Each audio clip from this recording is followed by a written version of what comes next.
Bonjour tout le monde, c'est Paul de Crypto Formation avec vous. Aujourd'hui pour une vidéo qui est vraiment importante parce que c'est rare qu'il y ait un narratif qui m'allume au point d'en faire une vidéo, mais aujourd'hui, après avoir fait plusieurs jours de recherche, j'ai compris quelque chose qu'il faut que je vous parle.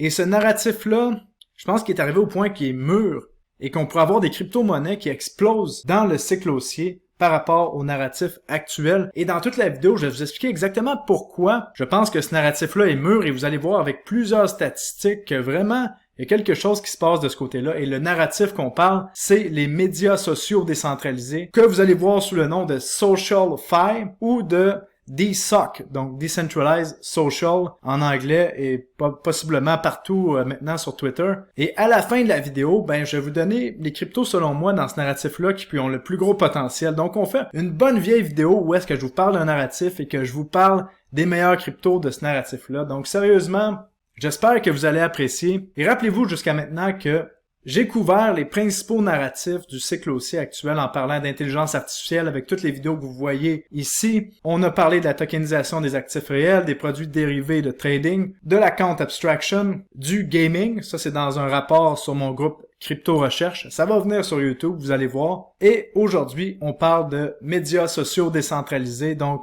vous le savez dans la vie, quand on passe d'un extrême du balancier, mais souvent on va aller de l'autre côté de l'extrême du balancier et en ce moment on est au maximum, au pinacle de l'extrême du balancier de la centralisation de nos médias sociaux. Et il faut l'avouer, ça fait pas si longtemps que ça là, qu'on a des médias sociaux, qu'on a des profils, vraiment une identité en ligne, mais là toute cette identité-là est centralisée comme si c'était dans une banque et on s'en va vraiment vers l'autre côté du balancier avec les statistiques que je vais vous montrer là, c'est hallucinant.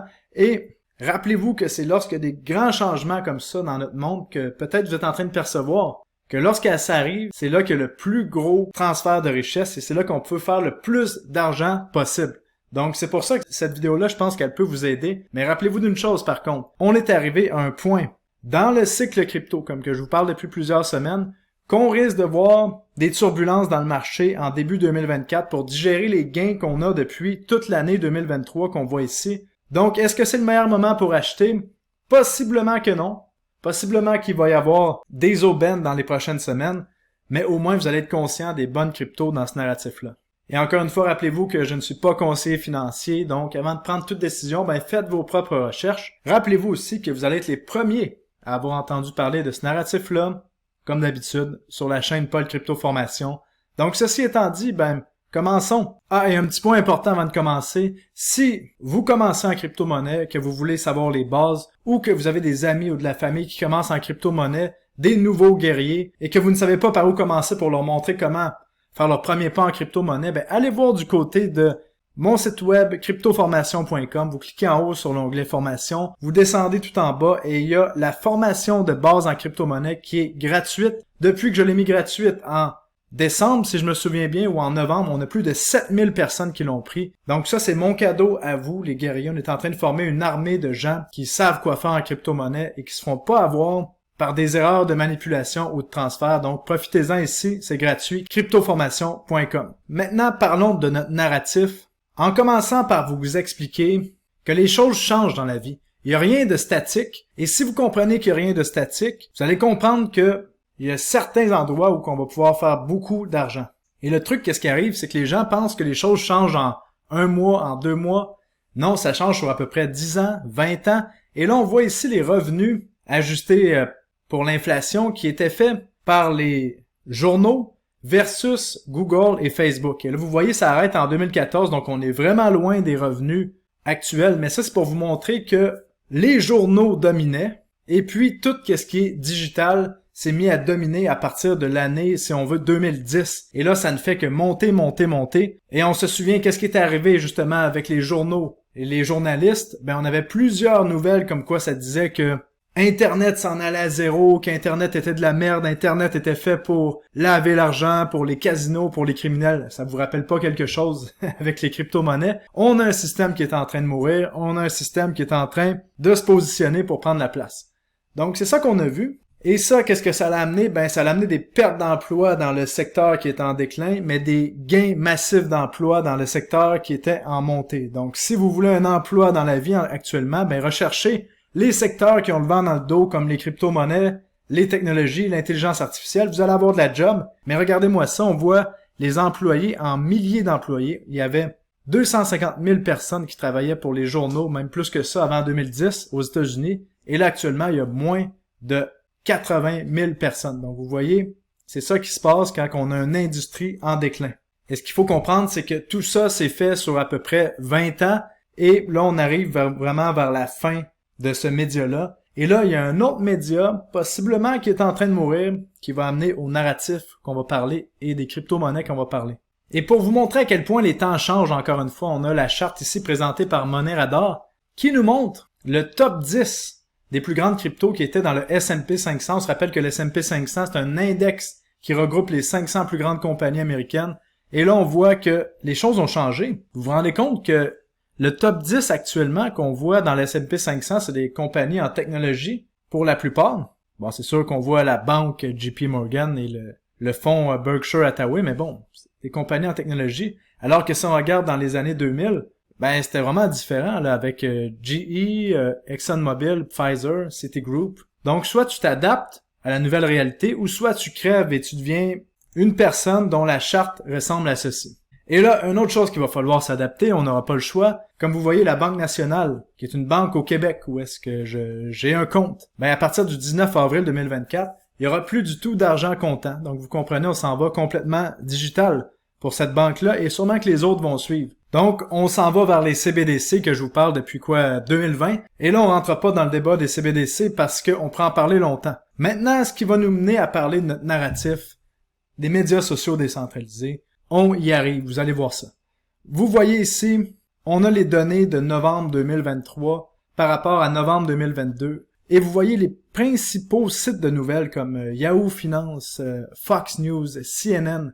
Ça, c'est le nombre de visites qu'il y a eu sur leur site web. C'est en déclin majeur. En seulement un an, on a entre moins 10 à moins 28% de visites sur leur site web. Et ça, c'est majeur, là. Ça veut dire que en ce moment, les médias de masse sont en train de mourir et il y a quelque chose d'autre qui est en train de prendre la place. Et les médias de masse, qu'est-ce que ça l'amenait? Ben, c'est la pensée unique. Et on le sait que les gens, généralement, je ne veux pas offenser personne, mais en haut de 50 ans, ont été conditionnés à regarder les médias de masse pour s'informer, alors que les gens plus jeunes, si vous suivez la tendance, les jeunes entre 15, 20, 25, 30 ans, c'est pas aux mêmes endroits qu'ils vont chercher leurs informations. Et la différence avec les médias sociaux, il y en a beaucoup, que vous aimez ou pas. Le truc, c'est que il n'y a pas de pensée unique, il n'y a pas un gros courant qui amène l'information, quoique le courant reste dominant. Là. Ça reste quand même que les médias de masse ont encore la domination, mais c'est une question de temps avant que les choses changent de l'autre côté. Parce que qu'est-ce qu'on est en train de voir? C'est que Twitter, qui s'appelle maintenant X, qui est le seul média social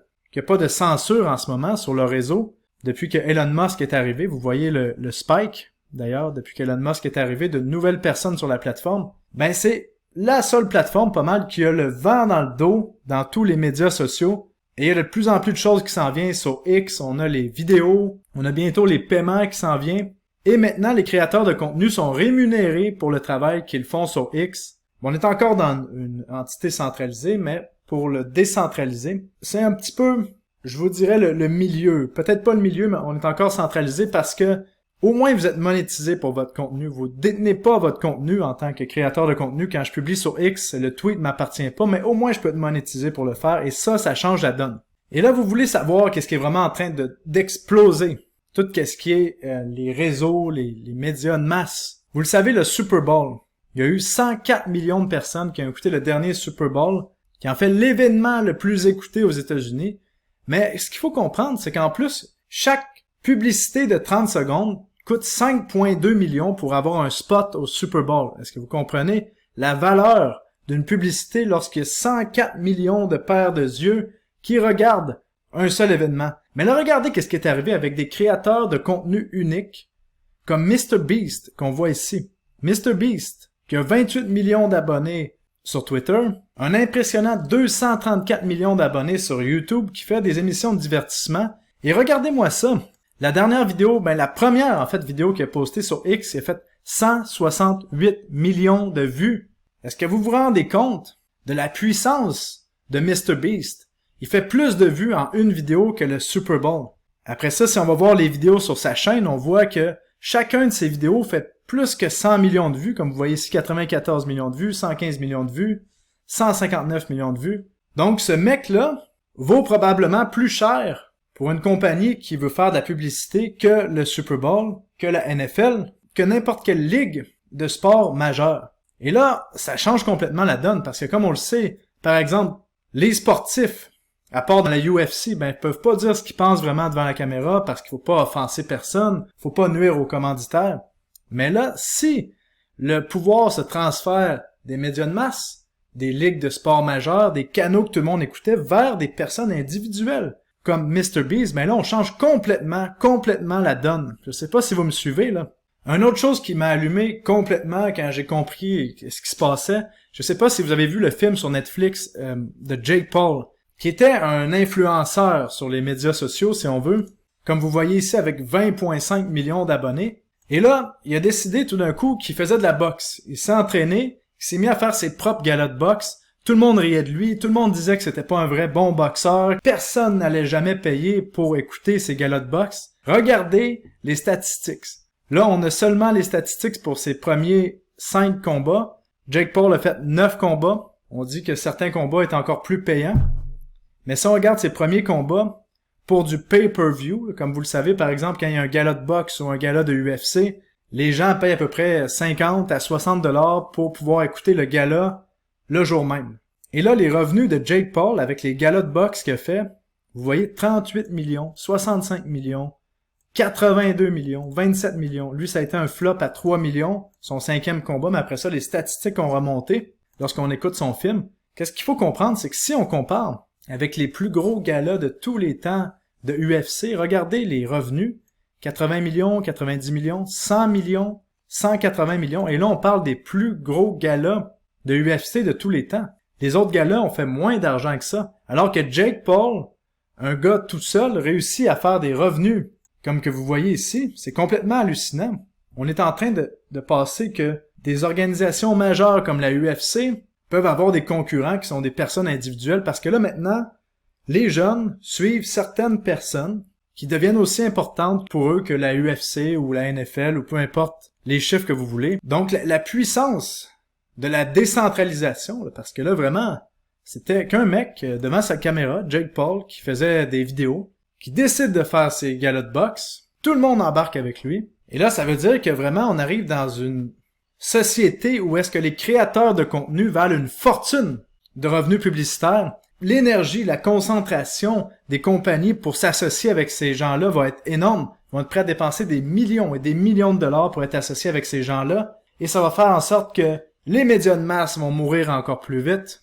que les chaînes de sport majeurs vont devoir se renouveler, faire des histoires plus sur les personnes que sur la ligue. Et regardez, là on voit ici les chaînes où est-ce qu'il y a le plus d'abonnés YouTube au monde, et vous voyez, il y a plusieurs chaînes qui ont en haut de 50 millions d'abonnés. Et toutes ces personnes-là, maintenant, avoir un nombre d'abonnés, avant c'était juste un chiffre sur un ordinateur, mais maintenant ça a un poids énorme dans la balance, et ça change complètement tout, et ça va amener au narratif des médias sociaux décentralisés, vous allez voir comment. Et on a un deuxième point qui est encore plus important, parce que moi je serais pas surpris qu'éventuellement on voit peut-être dans 10 ans un président des États-Unis qui va faire ses campagnes sur YouTube et sur Twitter, et les gens vont les suivre là à la place que les médias de masse nous fassent de la propagande. Parce que regardez Elizabeth Warren ici, qui utilise les médias de masse pour faire de la propagande, mais avec Twitter maintenant on peut faire ce qu'on appelle un rapport où on peut observer les faits, et vous voyez Elizabeth Warren fait un tweet et ensuite, on a une note de communauté qui dit que son tweet est pas vrai. On pouvait pas faire ça avant avec les médias de masse. Mais là, sur Twitter, maintenant, on peut le faire. Donc, les politiciens, les médias de masse, surveillez votre propagande parce que ça se peut que ça prenne le bord assez rapidement. Et c'est ça qui est génial avec Twitter, c'est qu'il y a pas de censure tant qu'on respecte la loi. Et si on dit des menteries, on peut se faire reprendre comme ça, alors qu'avant, que si on contestait le courant de pensée unique, on se faisait traiter d'idiot ou de con ou de mouton noir. Mais maintenant, on a des outils pour voir à travers la merde et que ce soit visible pour tout le monde. Fait que ça, c'est intéressant. Donc maintenant que X, anciennement Twitter, permet de monétiser le contenu, est-ce suffisant pour les créateurs de contenu? Je pense que non. Je pense qu'il y a un étage de plus qui s'en vient. C'est tout ce qui est avec le Web 3, où est-ce que les créateurs de contenu vont pouvoir posséder leurs tweets, posséder leur profil, posséder les commentaires, posséder les likes, tout va être sur une blockchain, c'est possible. Et les revenus, à la place de passer par une plateforme comme Twitter et avoir un pourcentage des revenus, vont pouvoir aller directement dans la poche des créateurs de contenu. Et le fruit est mûr. Les applications que je vais vous parler, les cryptos que je vais vous parler existaient déjà il y a quelques années, mais maintenant on arrive au point où est-ce que le fruit est mûr avec tout ce qu'on voit là, la technologie est là. La question après c'est, pour un média social, pour que ça fonctionne, on doit avoir une masse critique, on doit avoir plusieurs centaines de millions de personnes qui sont abonnées, sinon ça marche pas. Pareil pour le projet crypto que vous allez choisir, s'il n'y a pas plusieurs centaines de millions de personnes qui utilisent le protocole crypto que vous allez utiliser, ou que ça vous permet pas d'utiliser des plateformes où est-ce que plusieurs personnes, le protocole va échouer. Donc, qu'est-ce qu'on recherche lorsqu'on recherche une crypto dans le narratif de la social fi, des médias sociaux décentralisés? On veut un truc qui est facile à utiliser, qui se connecte facilement à nos médias qu'on a actuellement et que ça ne demande pas d'être un génie ou de comprendre les clés privées et toutes ces conneries-là pour pouvoir utiliser le média social.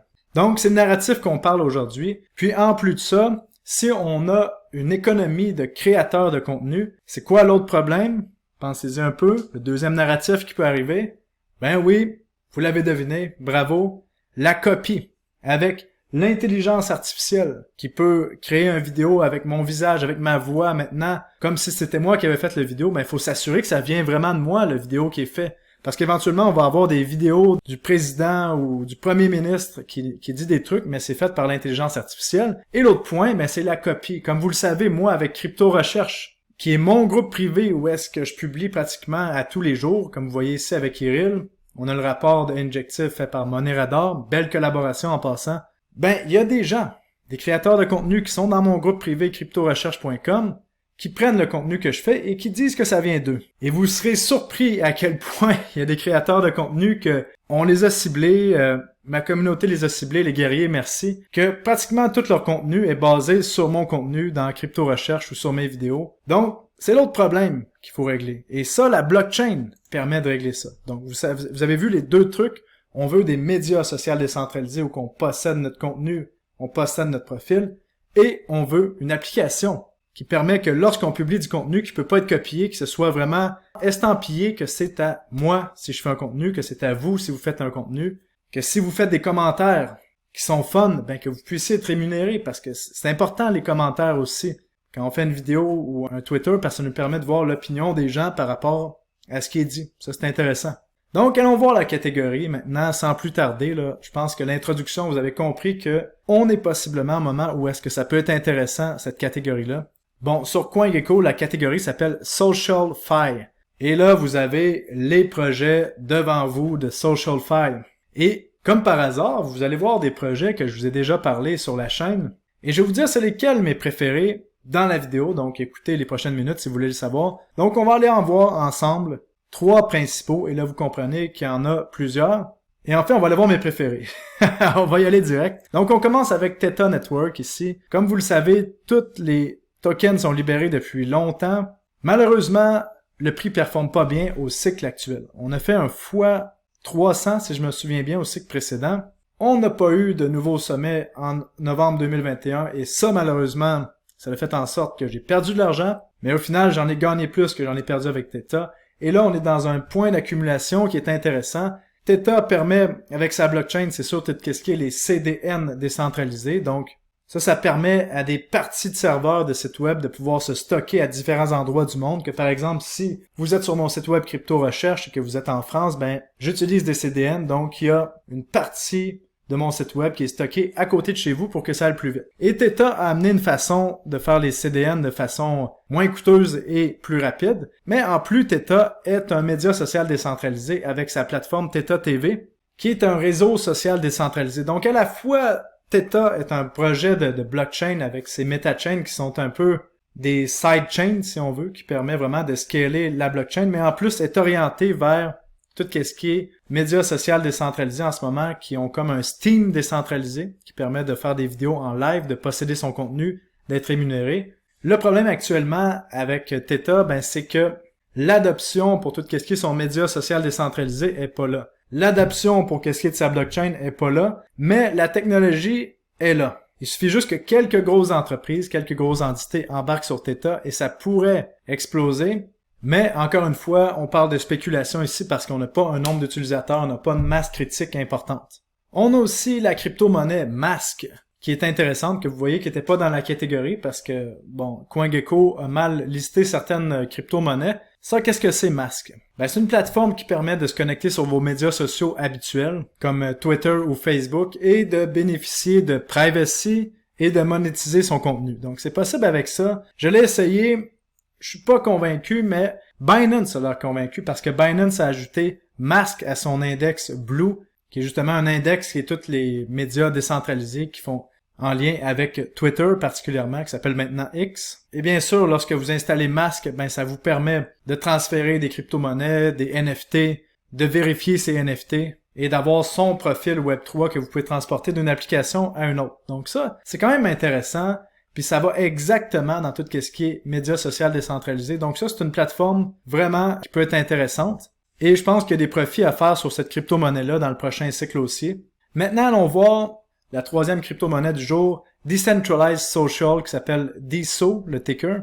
On est à 360 millions de market cap, une crypto-monnaie qui ont levé plus de 200 millions de dollars en 2021 pour faire un média social décentralisé. En fait, qu'est-ce qu'ils ont créé? C'est la blockchain qui permet d'avoir des médias sociaux décentralisés qui se bâtissent dessus. C'est une blockchain que, pour stocker, comme on voit ici, 1 gig de données sur la blockchain, ça coûte 80 dollars, alors que si vous comparez par exemple avec une blockchain qui est dite économe comme Solana, ben c'est 1,3 million de dollars. Donc, la blockchain est faite pour que vous puissiez avoir vos profils dessus, que chaque fois que vous écrivez un commentaire, ben c'est sur blockchain, vous mettez un like, c'est sur blockchain, vous envoyez un message, c'est sur blockchain, sur la blockchain de DSO. Franchement, un projet que je trouve vraiment intéressant. Et vous comprenez que c'est à peu près 10 000 fois moins cher que sur Solana là, pour stocker des données, qui est quand même énorme là, comme rabais. En plus de ça, si on va voir, sont backés par les plus gros de l'industrie, là, comme Sequoia, Coinbase, Andreessen Horowitz. C'est les plus gros VC qui existent actuellement en crypto-monnaie. Donc sérieusement, ça c'est une crypto-monnaie que je regarde sérieusement pour ajouter à mon portfolio lors d'une correction. Personne vraiment en parle, aucun influenceur. C'est quand même intéressant. Et en plus, ils ont leur application Focus, qui est un média social décentralisé. Ils ont déjà levé 61 millions de dollars en un peu plus qu'une semaine, qui va être bâti sur la blockchain de DSO. Donc, projet vraiment intéressant que je vais accumuler dans les prochaines semaines. Quatrième projet qu'on regarde aujourd'hui, ben c'est Luxo, qui vous permet d'avoir un profil. Que j'ai créé mon profil, je vous conseille de le faire d'ailleurs. Sur la blockchain de Luxo, c'est un profil universel. Et encore une fois, même principe, ça vous permet d'avoir un profil qui peut se connecter à différentes applications que vous avez partout, que vous pouvez posséder vos données, votre contenu en tant que créateur de contenu. C'est une blockchain, ben je vous ai déjà parlé de Luxo depuis plusieurs mois, là, qui a été créée par Fabian Volchesteller, qui est, comme vous le voyez, l'auteur du token ERC20, ERC727. Donc ERC20, c'est tous les tokens que les gens transigent sur Ethereum, c'est majeur. C'est lui aussi qui avait créé Luxo, qui était sous sa forme le LYXE au dernier cycle, qui était dans tout ce qui était NFT. Donc encore une fois, il avait vu juste. Le token avait passé de 20 centimes jusqu'à 50 $. On parle pratiquement d'un fois 200. Et là, encore une fois, on a changé de blockchain, là, parce que là, le LYX, c'est du Luxo, mais bridgé sur la vraie blockchain. Je vous recommande de le faire, d'ailleurs, si c'est pas fait. Pour ce faire, vous avez qu'à aller sur le site web de Luxo, vous descendez ici dans Migrate LYXE et vous faites la procédure qui est juste ici. Et ce qui est intéressant, c'est que lorsque le market cap du projet va atteindre 2 milliards pendant plus de 6 mois, ben les tokens de l'équipe vont être barrés pendant 5 ans. Donc là, il n'y aura aucun dumping. On a une structure de burn de tokens. On a les NFT 2.0 qui sont bâtis sur l'application, que c'est possible de modifier les NFT sur blockchain. Donc franchement, ça c'est un projet qui est sous les radars, que j'ai continué d'accumuler, que je vous en parle depuis un bout. Et si vous voulez tous les détails de Luxo, Iril nous a fait une vidéo privée sur le groupe cryptorecherche.com à ne pas manquer, là, vraiment intéressant. Et c'est sûr qu'il y a d'autres projets qu'on pourrait parler, comme Cheerly que vous voyez ici, ou Galx. Mais là, je vous recommande de faire vos recherches, voir quel projet vous plaît le plus. Moi, je vous ai parlé de mes préférés. À vous de me dire quel projet vous pensez qui peut bien s'en sortir dans ce narratif-là. Parce que si ça devient à la mode, croyez-moi qu'il va y avoir des projets qui vont exploser là-dedans. On peut parler aussi, bien sûr, de Lens Protocol qui est fait par les mêmes créateurs que AV. Donc ça peut être intéressant. Vous comprenez, le combat est vraiment commencé. Quelle plateforme va gagner? Ben, ça, on va seulement le voir avec le temps. Donc, j'espère que vous allez être là pour suivre ça. Si vous avez aimé la vidéo, n'oubliez pas de mettre un like, un commentaire, puis encore une fois, de vous abonner à la chaîne, vraiment, parce qu'on atteint bientôt les 100 000 abonnés, je pense que c'est inévitable. Puis je vous dis tout le monde, passez une belle journée, puis à très bientôt. Salut, bye bye.